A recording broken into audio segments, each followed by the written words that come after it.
يا مرحب بجميع متابعي قناة مهندس الملخصات، وآسف على القطعة الطويلة اللي صارت بسبب الجامعة والامتحانات، بس بوعدكم انه انزل ملخصات بشكل اعتيادي زي قبل، ما علينا. واليوم جايب لكم ملخص فيلم الكوميديا السوداء واللي اسمه ديرتي وورك، واللي نزل سنة 2018. وبدون ما اطول عليكم يلا بينا. بيبدا فيلمنا مع ايرابيلا اللي بتكون مصممة ازياء، وبتكون ببيت صديقتها الكاتبة ميرلان مع زوج ميرلان اللي اسمه روس. وبنعرف هنا انه روس شخص غني ولكنه بحب يهين زوجته ميرلان، وبيحكي لها بانه اخر فترة انقطعت عن الكتابة، وكل اللي بتعمله حاليا هو الجلوس بالبيت زي الكسلانين، وانها تزوجته فقط لانه غني. فميرلان بتتكسف وما بتحكيش ولا حرف، بس فجأة روس بيبدا يكح. بس ميرلان وايرابيلا اللي قدامه بتكون ردة فعلهم باردة جدا، وبتحكي له ايرابيلا انه يروح يتصل بالاسعاف احسن ما يموت زي الكلب. والثنتين بيشوفوه هو يموت بدون ما يعملن ولا حاجة. بس ليش البنتين ما اتصلنش بالاسعاف؟ تعالوا بينا نعرف ايش اللي صار بالماضي قبل شهر. بنشوف ايرابيلا اللي كانت مصممة ازياء صاعدة، وهي تشق طريقها في هالمهنة، بس المشكلة انه معظم اعمالها وجهودها وفلوسها بتروح في الفاضي. في مرة من المرات تصورت صورة بفستان عملته وعطته لمديرها اللي اسمه ايان، وبتطلب منه انه ينشره ويسوقه. بس ايان بيحكي لها بانه كل شغلها تم رفضه لانه لا يوافق معايير المهنه. فبتنصدم ايرابيلا صدمه عمرها لانها حطت كل فلوسها وتعبها لتصميم هذا الفستان، ولكن المدير ما قبلش يسوقه. بس ايان بيشجعها وبيحكي لها بانه هيك الصنعه، وبانه لازم تشتغل على نفسها اكثر واكثر، وبانه بيوم من الايام رح توصل. فبتحكي له بانه حطت كل تعبها وطاقتها على هذا المشروع، حتى انها خسرت بعض الاصدقاء لتمام هذا المشروع، وبانها جد عاوزه توصل لنتيجه. فبينصحها ايان انها تشتغل مع مصممين ازياء مشهورين، وبهيك حتحصل على خبرة وعمل وتأسس شغلها الخاص بالمستقبل بعد ما تكون اكتسبت الخبرة الكافية للعمل بالمجال. بس ايرابيلا ما بتهتمش بكلامه، فبيعطيها ايان عنوان واحدة بيعرفها بتهتم بشراء الازياء من مصممين الازياء غير المعروفين، وبينها تروح لبيتها لتعمل معها مقابلة العمل احسن من ولا حاجة. وبالفعل بتطلع ايرابيلا من عنده وبتتجه لمقابلة العمل، وهي تصطنع بدورها لتحضر مقابلة العمل بتقول لنفسها بانها مش انسانة عادية، وبينها بتشعر بانها مميزة عن الباقي حتى لو ما عرفتش الشيء اللي بيميزها عن الباقي. ولما يجي دور ايرابيلا للمقابلة بتقابل المشترية الخاصة اللي اسمها ميرلان واللي بتكون كاتبة، وبتعرف ايرابيلا باسمها. بس ميرلان بتحكي لها بانها بتعرف اسمها وبانها مش مهتمة بالاعمال اللي بتعملها. بس ايرابيلا بتعمل نفسها ما سمعتش كلام ميرلان، وبتعرف بنفسها اكثر عن حياتها. وبتسالها ميرلان شو عندها شيء مميز ليخليها تنقبل بالشغل، لانه في ناس برا برضه زيها بالضبط بيستنوا هاي الوظيفة. فبتحكي لها ايرابيلا بانها بتقدر تعمل الشغل احسن من اي حد برا الغرفة. وبتسالها ميرلان اذا اهلها بيدعموها بهذا الشغل او لا، وهنا بنعرف انه اهل ايرابيلا ميتين. وبعدها بتقول ميرلان بانها بتحتاج مصمم او مصممة ازياء ليعملها فستان مرتب باي وقت بتطلبه بالطوارئ، لانه عندها حفلة اطلاق كتاب من تاليفها، وبتحتاج فستان جديد كل شوية. وبتسأل ايرابيلا اذا بتقدر تعمل هالشغل او لا، بس ايرابيلا بتتردد شوية. وبتسمع صوت بداخلها بيحكي لها بانه طريقة تعامل ميرلان معاها كطريقة تقليب صفحات الكتاب، وبينها بشر بالنهاية وعندها كرامة. فبتطلع من عندها بعد ما قدمت لها السيرة الذاتية، وبتكون قرفانة من عرض الشغل اللي تقدم لها قبل شوية. وبترجع لبيتها وبتكون جايبة موسرجي اسمه ماركوس ليصلح الصنابير الخربانة، وبيبدا الاثنين ياخذوا ويعطوا مع بعض. وبيحكي لها ماركوس كيف انتقل للعيش بهالمدينة قبل سنتين، وبانه هلا عنده شغل وبيت لنفسه، وبانه كل اللي عاوزه حاليا هو زوجة تدير بالها عليه. وبيكون حاطط عينه على ايرابيلا. بس فجأة بتظهر سافي اللي بتكون رفيقة ايرابيلا بالسكن، وبتسأل ايرابيلا بالسر اذا كان ماركوس شاب وسيم او لا. فبتحكي ايرابيلا فبتروح سافي لتشوف ماركوس، وبتحكي له بانها عاوزه يصلح لهم صنبور مياه معطل بغرفتهم اللي فوق. بس اللي بصير انه البنتين بيغرنوا وبيعملوا معاه تشوك تشوك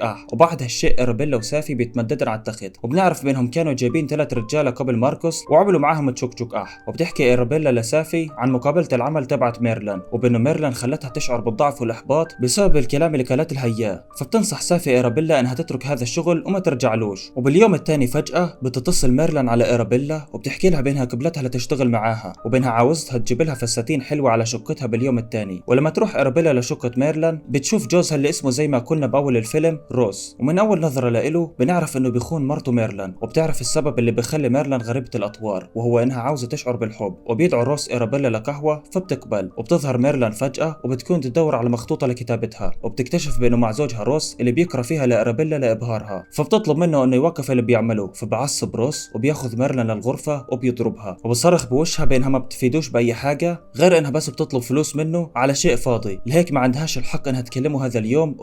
وبتروح ايرابيلا لتواسي ميرلان. فبتحكي لها ميرلان معلش هذا الوضع متعود عليه، وبتطلب من ايرابيلا انها تحط الاواعي على الطاوله وتروح على بيتها. ولما تسالها ايرابيلا عن موضوع كتابها بتحكي لها ميرلان بانها قصه زوج بيسيء معامله زوجته، بس بالاخر زوجته بتقتله. وبهاللحظه بتشعر ايرابيلا بالانجذاب لميرلان، وبتمسك ملابس ميرلان وبتشمها. يا للقرف. بس لما تشوف انه ميرلان حترجع بترجع الملابس لخزانتها. وبتكتشف ايرابيلا بعد شويه انه ميرلان جابت صاحبها اللي اسمه ديلان على البيت وبتعمل معاه تشوك تشوك يعني بتخون زوجها روس. فبتبدا ايرابيلا تشعر بالغيره وعاوزه تنضم ليهم، وبتتصل على صاحبتها سافي وبتقولها بانه بتتمنى تنضم لميرلين وديلان بالغرفة، وبينها مش سكرانة ولا محششة وبينها بكامل وعيها. وباليوم الثاني بتروح إيرابيلا لبيت ميرلين، وبتشوف ميرلين بتعمل تشوك أح مع رجل جديد، وبتكون إيرابيلا تراقبهم بالسر. ولما يروح الرجل على الحمام بتنادي ميرلين على إيرابيلا وبتقول بانها كانت تعرف انها كانت تراقبهم، وبينها بتتساءل ليش إيرابيلا ما انضمتش ليهم، وبتطلب من إيرابيلا انها تنضم لها وتكون كلبة مطيعة، فبتوافق إيرابيلا. ولما يرجع الرجل بتحط ميرلين عصبة على عيونه وبتقول لإيرابيلا انها تعمل معاه تشوك أح، ويحدث هذا التشوك أح فعلا. وبعد هالشيء بتقول ميرلين لإيرابيلا بانها حتكون كلبة وفية عندها وبانها حتدفع لها. ولما تكون إيرابيلا بتلبس بميرلين بتطلب ميرلين من إيرابيلا انها تحضر معاها لقاء عمل مع زوجها روس، فبتقبل. واثناء لقاء العمل بينام روس من الكحول. بتستغل ميرلين الفرصة وبتعمل تشوك أح مع 2 تانيين، وواحد ثالث بيروح بظبط إيرابيلا. وباليوم الثاني بتسأل إيرابيلا ميرلين ايش كان حيكون جوابها لو روس صحي من سكرته وشاف اللي بتعمله مرته ميرلين من وراه. فميرلين بتقول بانه روس بيهددها دايما بانه يطلقها وبتشعر بانها مقيدة. وبعد شوية بتشوف إيرابيلا روس بيتكلم مع رجل غريب، وبتكون عاوزة تخبر ميرلين بهالموضوع بس بتبطل لانها مش عاوزة تخلق مشاكل جديدة بين الزوجين. وبتروح لعند صاحبتها سافي اللي بتسألها عن علاقتها بميرلين واذا كانت بتحبها او لا، بس ميرلين بتقولها لا. وبترجع إيرابيلا لبيت ميرلين وبتدخل من الباب الخلفي لانه الامامي مقفول، وبتكتشف بانه ميرلين مجروحة لانه زوجها روس ضربها مرة ثانية وبتحاول تواسيها. بس ميرلين بتقول بانها عاوزة تاخذ إيرابيلا لمكان، فبتاخذها لنادي ليلي وبتدعي انه إيرابيلا هي بنتها علشان يسمحوا لها تدخل. وبنعرف بانه إيرابيلا اول مرة بتدخل لنادي ليلي، وبتدخل ميرلين إيرابيلا الغرفة وبتربطها وبتجبرها تتفرج عليها ليوم كامل وهي تعمل تشوك أح مع الزبائن. وبتشعر إيرابيلا بالغيرة لانه محدش بيعمل تشوك أح معاها هي كمان. ولما تفك ميرلين قيود إيرابيلا بتسألها اذا حتعمل اي شيء هي عاوزته، فبتقول إيرابيلا فالاثنين بيعملوا تشوك أح برضه. وباليوم الثاني بتحكي إيرابيلا لميرلين عن الرجل الغريب اللي كان روس يتكلم معاه، وبتشوف ميرلين انه إيرابيلا بتعمل فطور لروس. وبنرجع لاول الفيلم لما روس تسمى من الاكل اللي اكله، وبتكون إيرابيلا وميرلين يتفرجوا عليه بينما بيعملوا تشوك أح مع بعض امامه. ولما تحضر الشرطة بيسألوا البنتين اذا بيعرفوا اي حد كان بيكره روس، فبتحكي إيرابيلا عن الرجل الغريب اللي كان روس يتكلم معاه. وبعد ما تروح الشرطة بتسأل ميرلين إيرابيلا من وين جابت الشجاعة الكافية لتقتل زوجها، فبتحكي إيرابيلا بانه لما كان عمرها 13 سنة عملت تشوك أح مع والد صاحبتها سافي، وبانها كملت بعلاقتها معاه لحد ما طلبت منه الزواج فتركها، وبعدها هددته انها تكون لبنته سافي.